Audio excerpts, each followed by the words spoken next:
Arsenal 2, and that absolute shower, nil.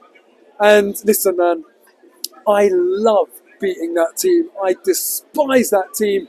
And I want all of you, good human beings that hate Man United, to cherish these moments when they are that dire, that bang average.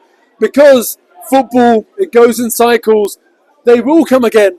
Unfortunately, there will be a time, hopefully it will be long after I'm dead, but there probably will be a time where they'll be good again. But right now, enjoy it, because they are absolutely awful.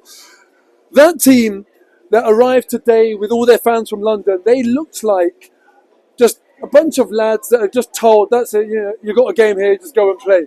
Nothing about them. What was their plan? I was expecting a game today with a new manager, all that new manager bounce nonsense, but I'm glad we punctured that bounce, because they turned up today with what plan? They looked like they had nothing to them. And listen, Arsenal didn't even play well today. We were really actually quite average, but we could have scored 5 goals all from corners. And I'll tell you one thing, look, who's our best player? Some might say Odegaard, some might say Saka, or whatever.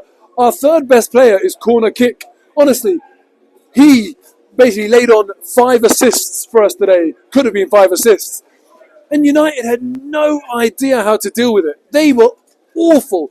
Any team playing Man United now must be licking their lips and just be like, all right, fine, watch every single corner that Arsenal took and just do that. Every single time we took a corner, we were expecting a goal. It was just so easy. And if it wasn't for set pieces, specifically corners, I couldn't see where a goal was coming from in open play from us today, because, like I said, we weren't actually that good. First half especially, I was thinking, fixtures like this, afterwards, when they're good games, people say like it was an advert for the Premier League. Well, this one wasn't. At half time, it was an awful game, and we really weren't playing very well. But set pieces, that's what made the difference. And yeah, we're set piece FC, and I don't care. I'll take it, because we'll take it, because I just heard someone laughing at that set piece FC. Well, we are. The thing is, look, you have to get results, and sometimes you can't play well. Last 3 games, we played very, very well. We put 5 past Man U, we put 5 past Sporting. Sometimes you're going to have games where it doesn't come that easily. And we had so many changes to our lineup today.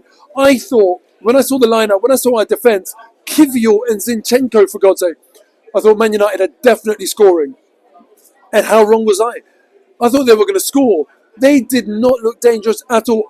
From what I can remember, the only shot on target they had was from a set piece, and that was Zinchenko, who had possession of the ball, somehow lost it, and then had to foul, I think it was Amad Diallo. I mean, I cannot believe we kept a clean sheet with Kivior and Zinchenko on the pitch and had basically no trouble against what is meant to be a decent team, what is meant to be like new manager. They scored 4 in their last game. I mean, honestly, they were absolutely dire. But now, the overall, aside from this game, the big thing is that Liverpool dropped points today. So it's from 9 points, now it's 7 points. And guess who Liverpool have got next in the league? Only Everton away. And Everton today, they won 4-0. So it's all shaping up really, really nicely from a 9-point lead. And after them beating Real Madrid and Man City, now they've dropped points against Newcastle in the last minute. A Kelleher clanger where Fabian Schär scored an equaliser in the last minute of the game. And now Everton away. If that 9-point lead before kickoff today goes to a 7-point lead after kickoff and goes to a 4-point lead or a 5-point lead if they lose or draw against Everton away, then do you know what? We've got every single chance. We now find ourselves third in the table because Chelsea have overtaken us in goal difference. But look, let's look at the points. And it's still so early on in the season. If Liverpool drop points against Everton, then do you know what? The race is on. It really is on. And the way we've been playing since the international break, like today, yes, we didn't play well, but we were never, ever at risk of losing. Very, very poor team. Of course, you've got to beat teams this average when they come to town. But, you can only play the people in front of you. And we did what we needed to do today. If we win a few games scoring free-flowing football, that's lovely. But the rest of them, if we scrape wins through corner kicks, that'll do me as well. Now, look, one player that we've got to talk about today, my man of the match, Saliba. Who else? It was his song that has been played on the tannoy after the final whistle. he was immense today. You know, I was saying that I thought we'd concede today with the back four that we had, so disrupted with no Gabriel. Gabriel, who you could argue is, you know, one of our top form players right now. I thought we would concede today, but Saliba took that responsibility. He was immense today. He's bigger, he's stronger, he's quicker. He just dominates people. And it's just lovely watching him play. He deserved the little bit of luck that he got. He did not know anything about the goal that he scored. It coming off of his arse, it seemed. But he deserved the luck that he got there because for his overall performance, I'm not giving him man of the match because he scored the goal. I'm giving him man of the match because every single duel, I felt like he just dominated. And, you know, we're so lucky to have him, especially at one point it felt like maybe the relationship wasn't perfect between him and Arsenal, and thankfully that's all behind us now, and he's a starter week in, week out, and what a player he's turning out to be. Gabriel and Saliba, for me, if we have them two at centre-back for the next 5 years, Arsenal are always going to be competing, because as they always say, attack wins you games, defence wins you titles.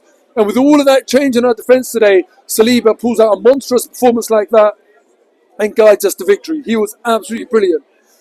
Thomas Partey, not so good today. I felt like he was quite poor, as was Zinchenko. I thought he was ineffective as well. And also what frustrated me was that Saka and Ødegaard, they just didn't have the influence on the game that I wanted them to. I felt like, you know, we sort of struggled, but maybe that's because, you know, when we have our first choice back four in the football that we can play, it's completely different. But today, I think there was so much disruption in the team, it did impact other areas. Another player that sort of disappointed me today was Martinelli. And, you know, I really, really do like Martinelli. He, in my view, his hard work, his selflessness on the pitch facilitates so much of the good football that Arsenal play down the right-hand side with Saka and Martin Ødegaard gravitating to that side of the pitch. Is because he works so hard that the left-back can sort of invert and help out in the middle.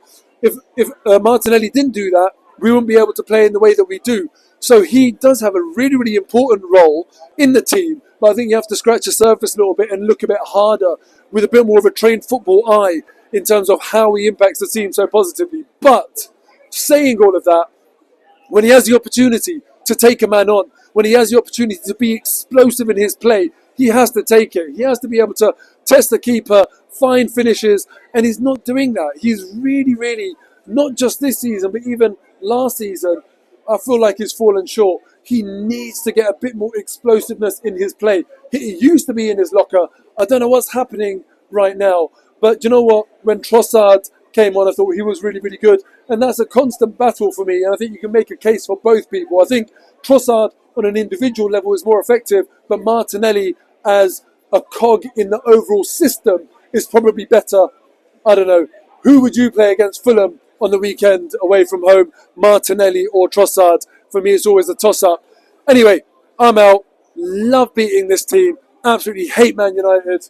And let's try and narrow that gap to Liverpool. Hopefully at the end of the weekend's fixtures, if they drop points against Everton and we beat Fulham away, then it's on and it starts getting exciting.